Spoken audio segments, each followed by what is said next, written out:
திருமறை நேரம் Bible hour presented by the National Bible College. கிறிஸ்துவின் சபையார் உங்களை வாழ்த்துகிறார்கள். Satellite Bible School.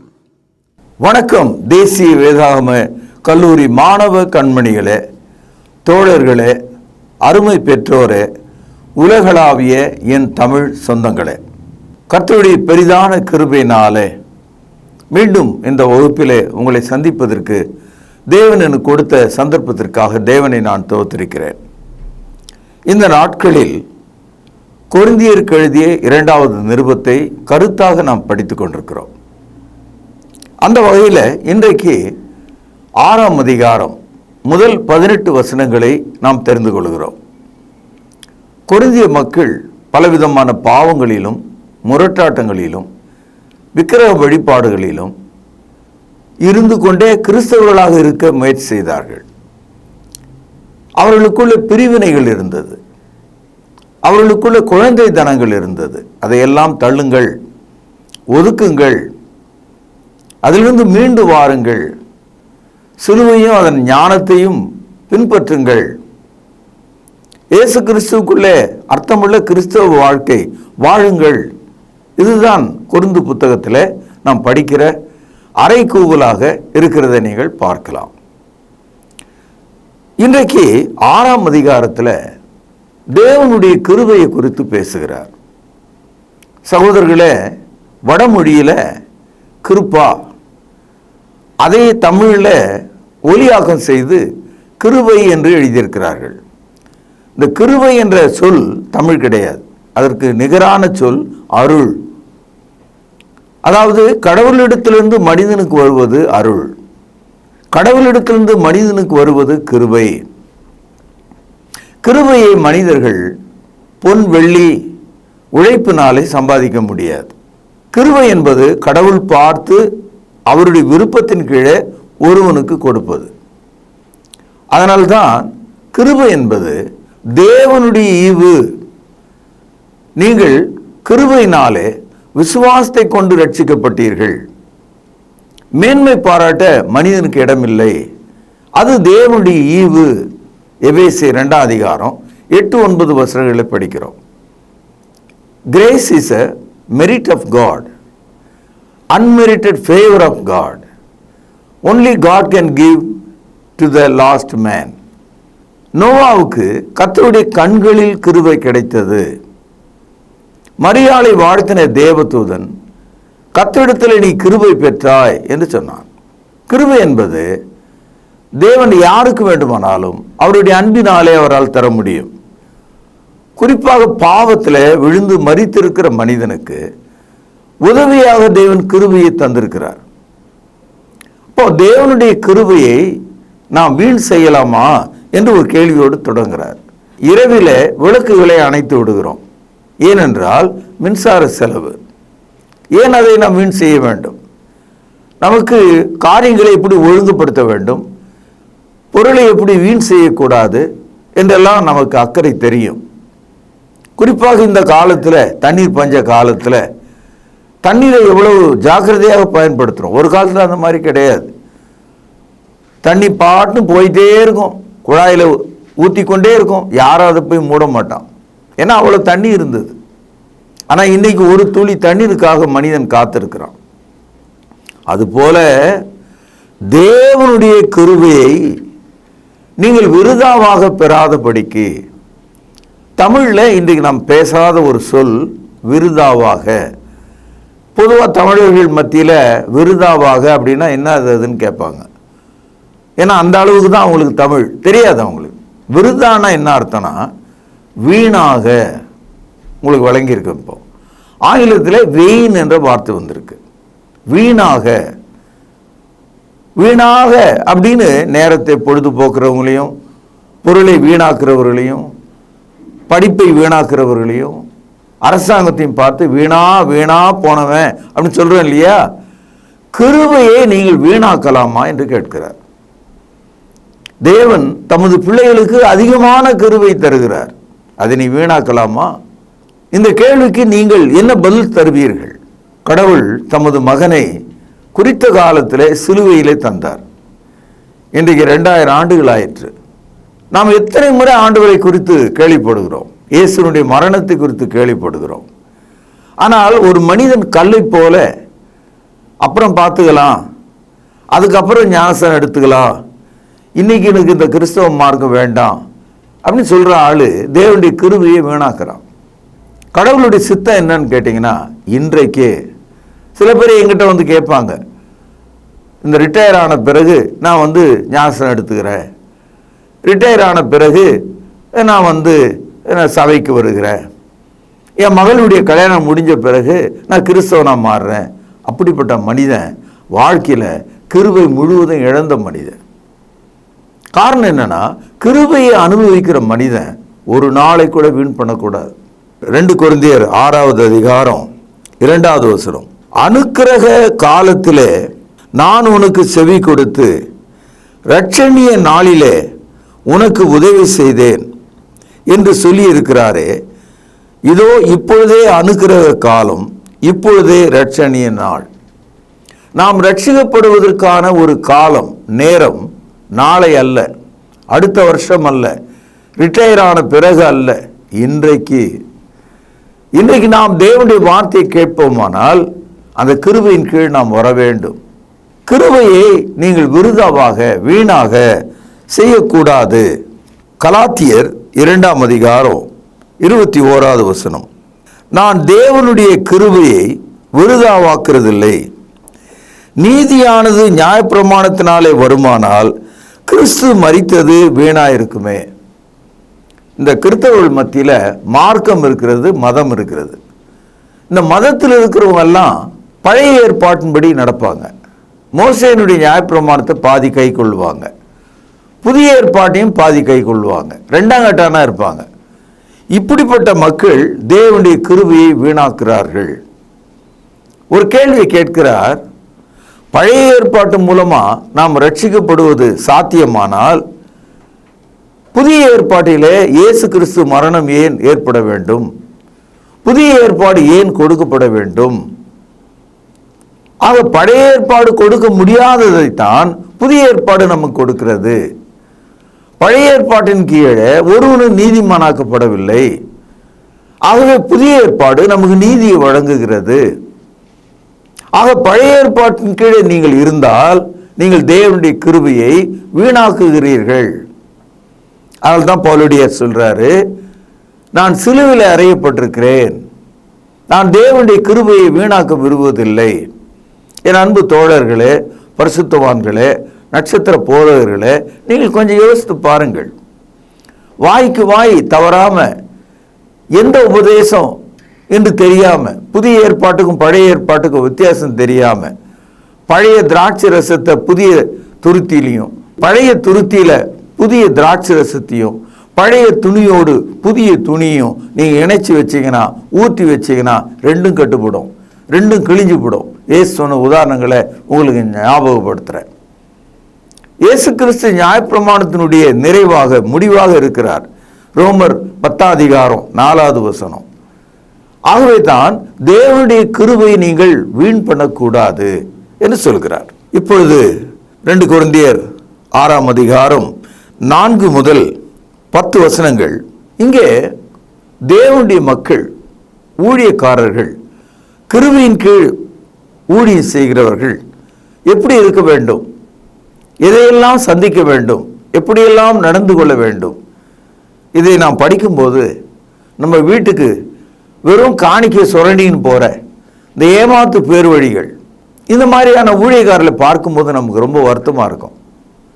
பாருங்கள் 4வது வசனம், மிகுந்த பொறுமையிலும் உபத்திரவங்களிலும் நெருக்கங்களிலும் இடுக்கண்களிலும் அடிகளிலும் காவல்களிலும் கலகங்களிலும் பிரயாசங்களிலும் கண்விழிப்புகளிலும் உபவாசங்களிலும் கற்பிலும் அறிவிலும் நீடிய சாந்தத்திலும் தயவிலும் பரிசுத்த ஆவியிலும் மாயமற்ற அன்பிலும் சத்திய வசனத்தினாலும் திவ்ய பலத்தினாலும் நீதியாகிய வலது இடது பக்க ஆயுதங்களை தரித்திருக்கிறதுனாலும் கனத்திலும் கனவீனத்திலும் துர்க்கீர்த்தியிலும் நற்கீர்த்தியிலும் எத்திரப்பட்டாலும் நிதஸ்தராகவும் அறியப்படாதவர்கள் எனப்பட்டாலும் நன்றாக அறியப்பட்டவர்களாகவும், சாகிறவர்கள் எனப்பட்டாலும் உயிரோடு இருக்கிறவர்களாகவும், தண்டிக்கப்படுகிறவர்கள் எனப்பட்டாலும் கொல்லப்படாதவர்களாகவும், துக்கப்படுகிறவர்கள்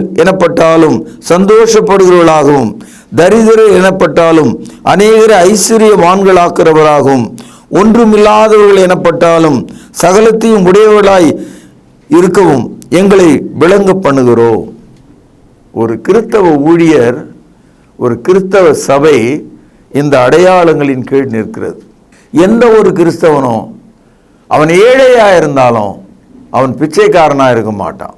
அவன் எவ்வளவு பலவீனமா இருந்தாலும் ஒரு நோயாளியாக அவன் இருக்க மாட்டான். அவன் எவ்வளவு கோழையா இருந்தாலும் வெளியே அளவிலே அவன் வீரனாய்த்தான் இருப்பான். அவனுக்குள்ள எவ்வளவு துக்கம் இருந்தாலும் அவனுடைய மனது சந்தோஷத்தால் நிறைந்திருக்கும். அவன் மீது பொய்க்குற்றங்கள் சாட்டினாலும் அவன் நிஜஸ்தனாகவே காணப்படுவான். இப்படிப்பட்ட ஆரோக்கியமான வார்த்தைகளை கிருபையின் கீழ் வாழ்கிற உத்தம கிறிஸ்தவர்கள் பெற்றிருக்கிறார்கள். என் அன்பு சகோதரர்களே, இதை படிக்கும்போது நம்முடைய மனம் பூரிக்கிறது. அழகாக இருக்கிற புதிய குழந்தையை 2 கைகளால் அள்ளி உச்சி முகர்ந்து நெஞ்சிலே அணைப்பதை போல இருக்கிறது. புதிதாக பூத்த பூ அதன் மீது பனித்துளிகள் நிறைந்திருக்கும் போது அதை கிள்ளி முகர்வதை போல இருக்கிறது. தென்றல் வீசும்போது நம்முடைய உடல் லேசாக நடுங்கி ஒரு சந்தோஷம் ஏற்படுவது போல இருக்கிறது. அறுசுவையான உணவு உண்ட போது நம்முடைய நாவும் வயிறும் குளிர்ந்து மகிழ்வதை போல இருக்கிறது. நல்ல காரியங்களை காதிலே கேட்ட நாம் நிம்மதி பெறுவது போல இருக்கிறது. இப்படிப்பட்ட ஆரோக்கியமான வார்த்தைகள் தான் கிறிஸ்தவர்களின் தனி அடையாளமாகவும் திருச்சபையின் அடையாளமாகவும் இருக்க வேண்டும். இதையெல்லாம் விட்டு அரசியல் கட்சிக்காரர்கள் அவர்கள் கட்சியை நடத்துவது போல சபை இன்றைக்கு மக்கள் ஒரு அரசியல் கட்சிக்காரர்களைப் போல, வெறியர்களைப் போல கொலை செய்கிறவர்களாக, அடிக்கிறவர்களாக, துன்பப்படுத்துகிறவர்களாக, வெறி கொண்டவர்களைப் போல இருக்கிறதை இன்றைக்கு நாம் பார்க்கிறோம் இல்லையா? சபையானது ஒரு ஷோயி பிஸ்னஸ். அதாவது சபை ஒரு ஷோகேஸ் மாதிரி, பாருங்க எல்லா பொருளும் எப்படி அழகாக அடுக்கி வச்சிருக்கோம், அந்த மாதிரி காட்டுறதுக்கான ஒரு இடமாக மாறிவிட்டது. ஆழ் மனதில் ஆவி இல்லை, வாழ்க்கையில கீழ்ப்படிதல் இல்லை, உதட்டிலே ஆசீர்வாதம் இல்லை, கண்களில் தெய்வ பயம் இல்லை. தேவனுடைய கிருபையை நீங்கள் வீணாக மாற்றுகிறீர்கள். எப்பொழுதாவது நீங்கள் வயல்ல அந்த உழுகிற விவசாயி ஒரு பக்கம் எருமை ஒரு பக்கம் காளை ரெண்டையும் இணைச்சி அதை உழ ஆரம்பிச்சான்னு வச்சுக்குவோம். உழலாம், ஆனால் இது ஒரு பக்கம் போவோம், அது ஒரு பக்கம் போவோம். இந்த எருமை மாட்டினுடைய எடை வேற, காளை மாட்டினுடைய எடை வேற, நடை வேற. செய்ய முடியுமா அந்த வேலையை? என் அன்பு சகோதரர்களே, அது மாதிரி நம்முடைய மனசை யாரோட வச்சுக்கணுமோ அவங்களோட வச்சுக்கணும், யாரோட சேரணுமோ அவங்களோட சேரணும், யாரோட ஐக்கியமாக இருக்கணுமோ அவங்களோட ஐக்கியமாக இருக்கணும், யாரோட சம்பந்தம் கொள்ளணுமோ அவங்களோட சம்பந்தம் கொள்ளணும்.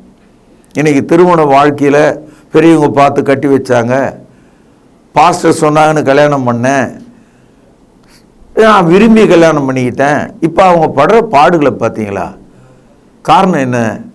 சரியான ஒரு சேர்க்கை இல்லை. அதனால தான் என் அன்பு சகோதரர்களே, வேத வசனம் கேட்கிறது கவனியுங்கள்.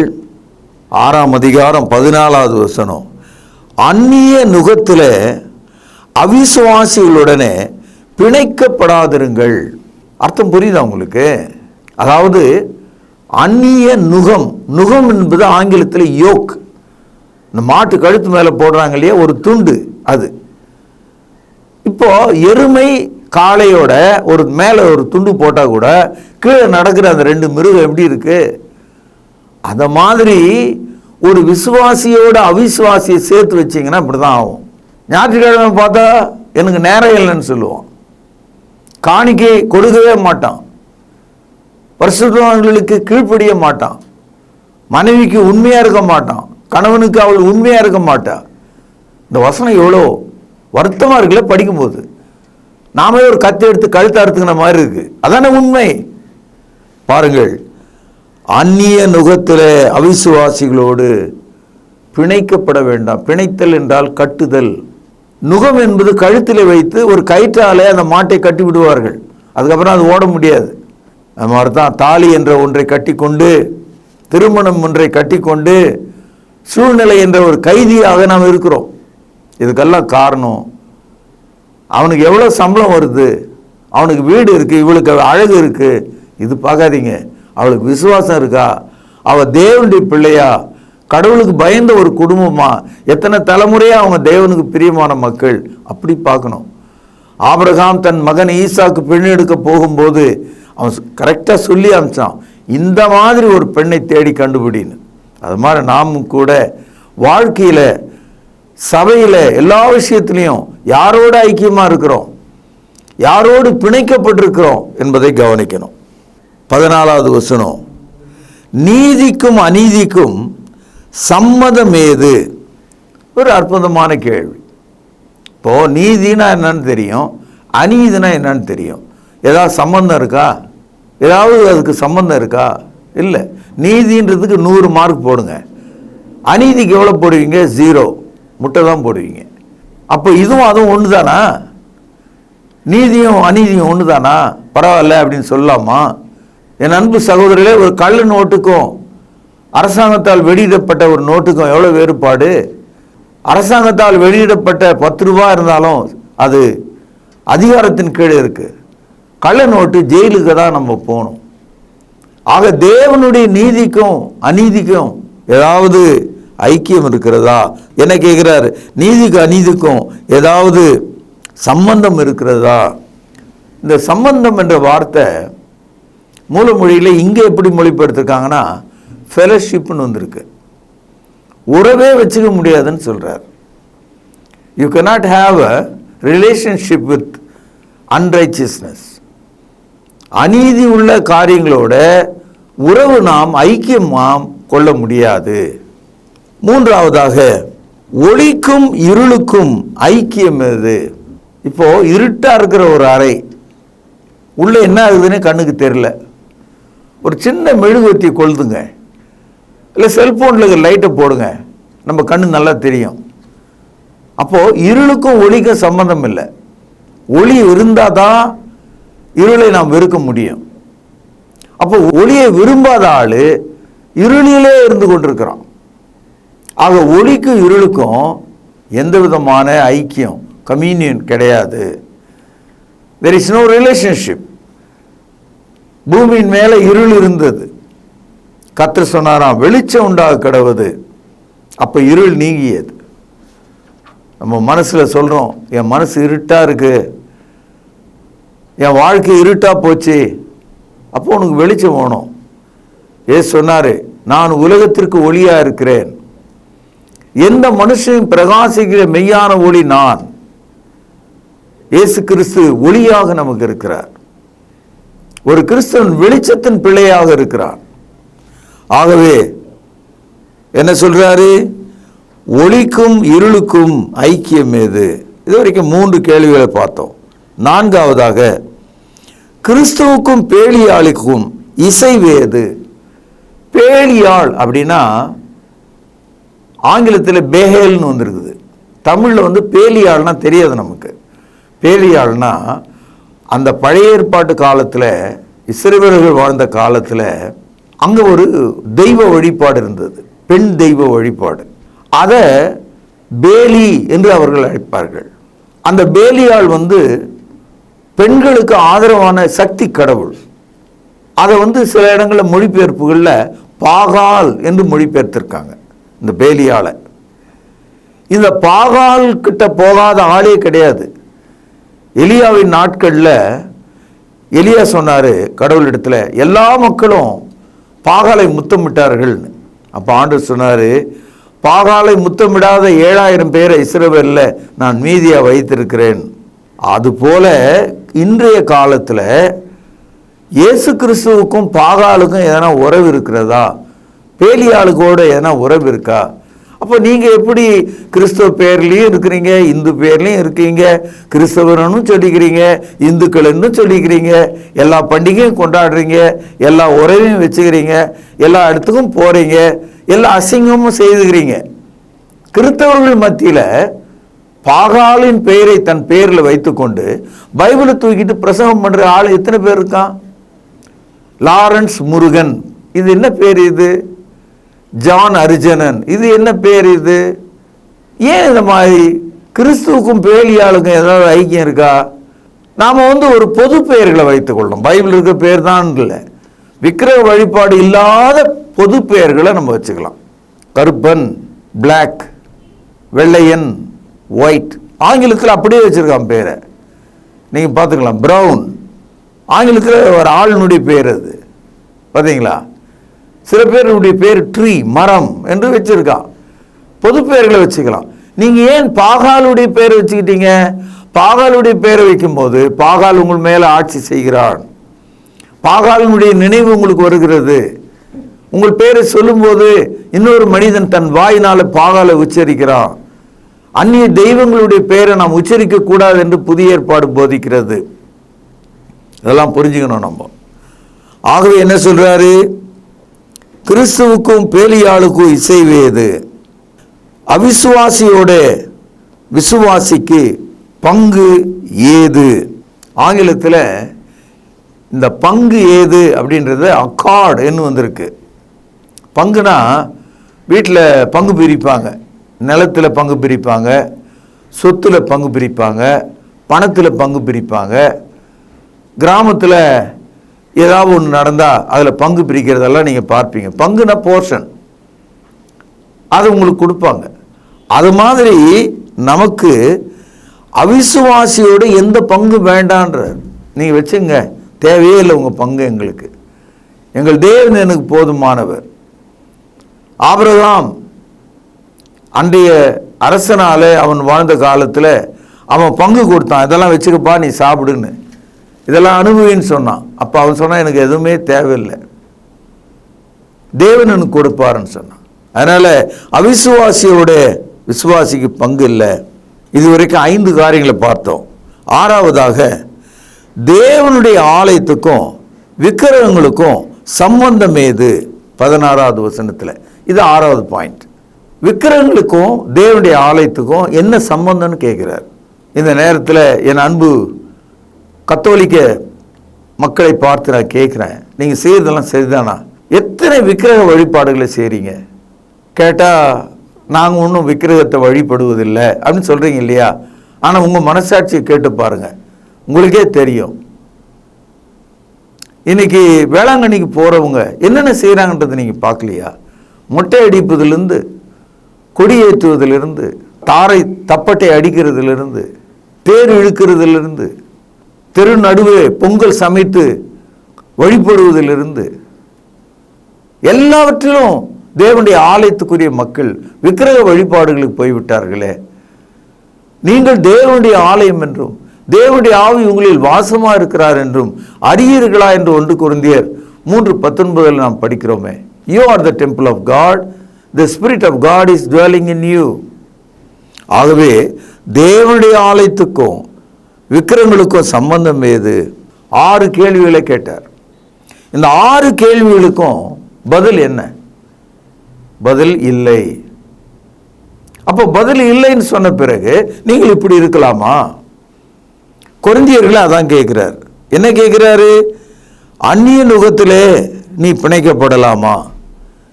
நீதியை அநீதியோடு சம்பந்தப்படுத்தலாமா? ஒளியை இருளோடு ஐக்கியம் ஏற்படுத்தலாமா? கிறிஸ்துவுக்கு பேலியாலோடு இசைவு இருக்கலாமா? அவிசுவாசியோட விசுவாசிக்கு பங்கு இருக்கலாமா? தேவனுடைய ஆலயத்துக்கும் விக்கிரகத்துக்கும் சம்பந்தம் இருக்கலாமா? இப்படி இல்லைன்னு நீங்கள் சொன்னீங்கன்னா கிருபையை நீங்கள் வீணடிக்காமல் தேவனுடைய மக்களாக இருப்பீர்கள். ஆகவே நீங்கள் கிருபையின் மக்களாக இருக்கும்போது ஆண்டவர் என்ன சொல்றார் கவனிங்க. நான் அவர்களுக்குள்ளே வாசம் பண்ணி 1, அவர்களுக்குள்ளே உலாவி 2, அவர்கள் தேவனாய் இருப்பேன் 3, அவர்கள் என் ஜனமாய் இருப்பார்கள் 4, தேவன் சொன்னபடி நீங்கள் ஜீவனுடைய தேவனுடைய ஆலயமாய் இருக்கிறீர்கள் 5. நாம் இதையெல்லாம் விட்டு தேவனுடைய மக்களாக இருக்கும்போது முதல்ல என்ன சொல்றாரு? உங்கள் மத்தியிலே நான் வாசம் பண்ணுவேன், உங்கள் மத்தியிலே உலாவுவேன், நீங்கள் என் ஜனமாய் இருப்பீர்கள், நீங்கள் ஜீவனுடைய ஆலயமா இருக்கிறீர்கள். எவ்வளவு ஆச்சரியம், எவ்வளவு பெரிய மாறுபட்ட வாழ்க்கை, எவ்வளவு பெரிதான லட்சியம், எவ்வளவு மேன்மையான ஒரு வாழ்க்கை என்று எண்ணி பாருங்கள். சமயத்தில் கிறிஸ்தவர்கள் மத்தியில் பெண்களை மட்டம் தட்டுவது ஒரு வழக்கமாகவே இருக்கிறது. பெண்களுக்கான பணியை பெண்கள் செய்யணும், ஆண்களுக்கான பணியை ஆண்கள் செய்யணும். ஆனால் அவர்கள் இருவரும் பைபிள் என்ன சொல்லுதுன்னா ஒரே மாம்சமா இருக்கிறார்கள். ஏன் அதை நீங்க மறந்தீங்க? திருமணத்தில் என்ன சொல்றார் போதகரு? சபையில வசனம் என்ன சொல்லுது? They are one flesh. If they are one flesh, where is the dignity? Where is the difference? அதே வேளையில் ஒரே மாம்சமா இருந்தாலும் இந்த உடல் ஒவ்வொரு தனித்தனி உறுப்பாக செயல்படும் போது ஆணுடைய சரீரம் அந்த பணிகளை செய்கிறது, பெண்ணுடைய சரீரம் அந்த பணிகளை செய்கிறது. அவ்வளவுதான் வேறுபாடு. அவர்கள் வாயை பொத்தணும், தலையை மூடணும், முட்டி போட்டுன்னு இருக்கணும், அழுகணும், அந்த மாதிரி போதிக்கிற போதகர் நான் கிடையாது. ஏன்னா பெண்களுக்கு இருக்கிற ஞாபக சக்தியை விட ஆண்களுக்கு கம்மி. இன்னைக்கு நீங்க பாருங்க, ஸ்கூல் ரிசல்ட்ஸ் பெண்கள் தான் ரொம்ப அதிகமாக பாஸ் பண்ணுறதை நம்ம பார்க்குறோம். கணவன் ரட்சிக்கப்படாது இருக்கும்போது மனைவி போய் எப்படி அவங்ககிட்ட போய் கேட்டு கற்றுக்க முடியும்? கணவனே பாதியாக இருக்கும்போது அவங்ககிட்ட அந்த மூலி மனுஷங்கிட்ட போய் அந்த விசுவாசம் உள்ள பெண்ணு எங்கள் சர்ச்சில் சொல்கிறாங்க புருஷங்கிட்ட கேட்டு கற்றுக்கன்னு அவன் என்ன கற்றுக் கொடுப்பான்? ஏன் உங்களுக்கு புரியல? இதெல்லாம் தாறுமாறான போதனை, அறிவுக்கெட்ட போதனை. இதெல்லாம் ஆண்களும் பெண்களும் சரிக்கு சமமாக இருக்காங்க. இருவருக்கும் தேவன் பாவ மன்னிப்பை கொடுக்கிறார், இருவருக்கும் பரிசுத்த ஆவியை கொடுக்கிறார், இருவரையும் பரிசுத்தமாக்குகிறார். மறுபடியும் இயேசு கிறிஸ்துவின் வருகையில புதிய சரீரத்தை கட்டளையிடுகிறார். There is no difference, but they have a different role to play. அவன் எழுந்து நின்று திருச்சபையில் போதிக்கும் போது அவள் அமைதியாய் உட்கார்ந்து தொழுகையை நிறைவேற்றக்கூடியவளாய் இருக்கிறார். அவ்வளவே. ஆகவே அன்பு சகோதரர்களே, இந்த ஆண் பெண் பேதம் எல்லாம் கிறிஸ்துவின் சபையில கிடையாது. அப்படி போதிப்பதும் இப்பொழுது இருக்கிற நிகழ்காலத்தில், இன்றைய அறிவு பெருத்த காலத்தில் அது எவ்வளவு முட்டாள்தனமானது என்பதை நீங்களே புரிஞ்சுக்கிங்க. சகோதரர்களே, இன்றைக்கு இருக்கிற சட்டத்தை நீங்க கவனிக்கணும். ஒரு பெண் ஆணை குற்றம் சுமத்தினால் அந்த ஆணுக்கு எப்படிப்பட்ட தண்டனை கிடைக்குதுன்னு பார்த்தீங்களா? ஏன் அந்த மாதிரி ஒரு சட்டம் இருக்கு? பெண்களை நாம் அதிகமாக தாழ்த்தினதுனால. பெண்களுக்கு ஒண்ணுமே இல்லை. ஒரு ஆண் நினைச்சா தாக்குன்னு சொல்லி மனைவி விவாகரத்து பண்ணிட்டு வேற ஒரு கல்யாணம் பண்ணிக்கலாம் அப்படின்னு சொல்ற ஒரு காலம் உண்டு. அதெல்லாம் தூக்கி எறிஞ்சாச்சு. இப்போ தேச சட்டங்களே இவ்வளவு மாறி இருக்கும்போது திருச்சபை எவ்வளவு மாற வேண்டும் என்பதை நீங்கள் புரிந்து கொள்ள வேண்டும். அதனால தான் சொல்றாரு 18வது வசனத்தில், அப்பொழுது நான் உங்களை ஏற்றுக்கொண்டு உங்களுக்கு பிதாவா இருப்பேன். கவனிங்கள், நீங்கள் எனக்கு குமாரரும் குமார்த்திகளுமாயிருப்பீர்கள் என்று சர்வ வல்லமை உள்ள கர்த்தர் சொல்லுகிறார். இந்த இடத்துல there is no difference at all. You shall be my son and you shall be my daughter. நீங்கள் எனக்கு குமாரரும் குமார்த்திகளுமாயிருப்பீர்கள் என்று யார் சொல்கிறது? சர்வ வல்லமை உள்ள கர்த்தர் சொல்கிறார்.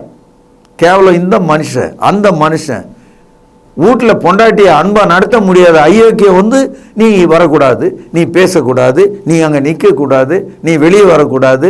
என்ன வார்த்தை இதெல்லாம்? இதெல்லாம் பைபிளுடைய வார்த்தை இல்லை. தேவன் நம் மத்தியிலே உலாவுகிறார், நம்ம இடத்துல வாசமா இருக்கிறார். நாம் அவருடைய குமாரரும் குமார்த்திகளாக இருக்கிறோம். இயேசு கிறிஸ்துவின் இரத்தத்தால் கழுவப்பட்டவர்களாக இருக்கிறோம் என்று சொல்லி இந்த செய்தியை நான் இங்கே நிறைவு செய்கிறேன். பிரார்த்தனை செய்வோம். மகா பரிசுத்த நிறைந்த அன்பான தகப்பனே, ஆரோக்கியமான விசுவாசம் உள்ள வார்த்தைகளை பேசவும் கிருபையை வீணடிக்காதபடிக்கு எங்களுக்கு புத்தியை நீர் தாரும். கேட்ட வசனங்களை ஆசீர்வதியும், நோயிற்றவர்களை சுகமாக்கும். இயேசுவின் நாமத்திலே ஜெபம் கேளும் பிதாவே, ஆமென்.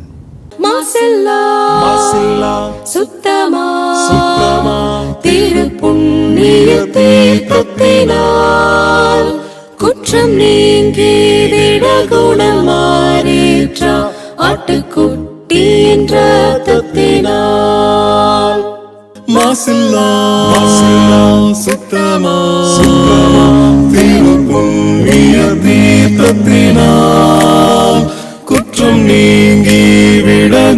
மாறேற்ற ஆட்டுக்குட்டியின் இரத்தத்தினால். தொடர்பு கொள்ள வேண்டிய முகவரி: திருமறை நேரம், 58 சர்ச் தெரு, குமரன் நகர், சென்னை 6,82,000. தொலைபேசி எண் 044255008882. செல்போன் 938550